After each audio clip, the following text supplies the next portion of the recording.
এসএসসির বিধিকে চ্যালেঞ্জ করে মামলা এবার গেল সুপ্রিম কোর্টে। কলকাতা হাইকোর্টে ডিভিশন বেঞ্চের নির্দেশকে চ্যালেঞ্জ করা হলো।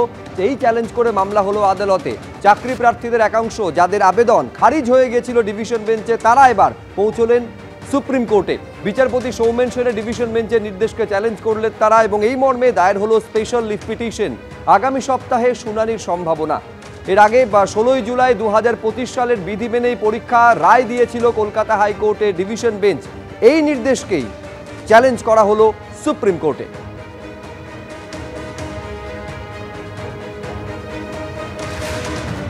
স্পষ্ট একেবারে নতুন যে পরীক্ষা বিধি, নতুন এই পরীক্ষা বিধিতে 2025-এর এসএসসি হবে স্পষ্ট জানিয়ে দিয়েছিল মামলাকারীদের আবেদনকে খারিজ করে কলকাতা হাইকোর্টের ডিভিশন বেঞ্চ।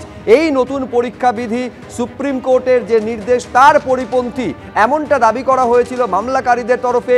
2016 সালের পরীক্ষা বিধিতেই পরীক্ষা নিতে হবে এই আবেদন করা হয়েছিল, যেটা ডিভিশন বেঞ্চে খারিজ হয়ে যায়। এবার সেই নির্দেশকে চ্যালেঞ্জ করে, অর্থাৎ কলকাতা হাইকোর্টের ডিভিশন বেঞ্চের নির্দেশকে চ্যালেঞ্জ করে সুপ্রিম কোর্টে গেলেন মামলাকারীদের একাংশ।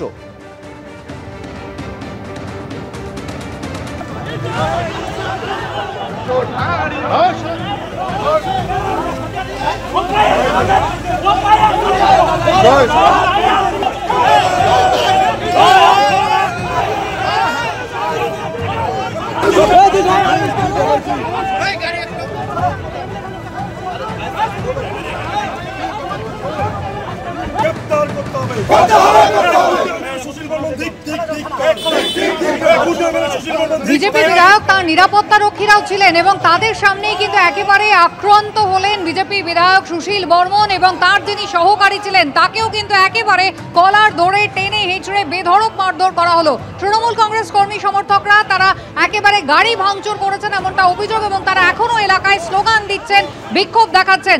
আমাদের প্রতিনিধি শুভেন্দু ভট্টাচার্য রয়েছেন আমাদের সঙ্গে।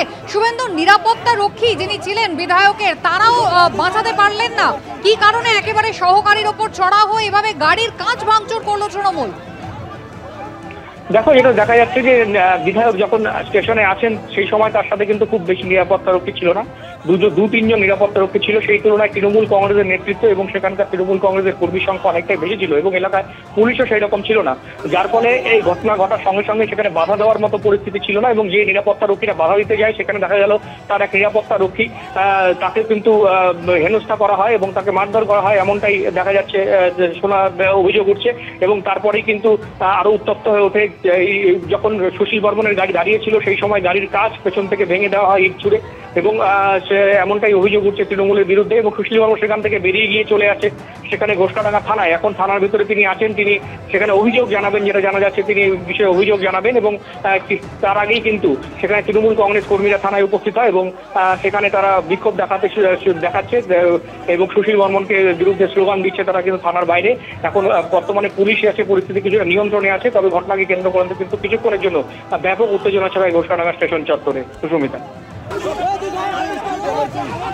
রক্ষী ধলাই হবে, পেটাই হবে, নিরাপত্তা রক্ষী ধলাই হবে, পেটাই হবে, বিজেপি গুন্ডাদের ধলাই হবে, পেটাই হবে, বিজেপি গুন্ডাদের ধলাই হবে, পেটাই হবে, সুশীল বর্মন রক্ষী ধলাই হবে, পেটাই হবে, নিরাপত্তা রক্ষী ধলাই হবে, পেটাই হবে, বিজেপি গুন্ডাদের ধলাই হবে, পেটাই হবে, বিজেপি গুন্ডাদের। একেবারে স্পষ্ট এই গোটা ঘটনায় অভিযোগের তীর তৃণমূলের দিকে ছড়িয়ে স্পষ্ট দেখা যাচ্ছে যে সুশীল বর্মনের সহকারীকে কলার ধরে টানা হচ্ছে, মারধর করা হচ্ছে, গাড়ির কাঁচ ভেঙে দেওয়া হয়েছে।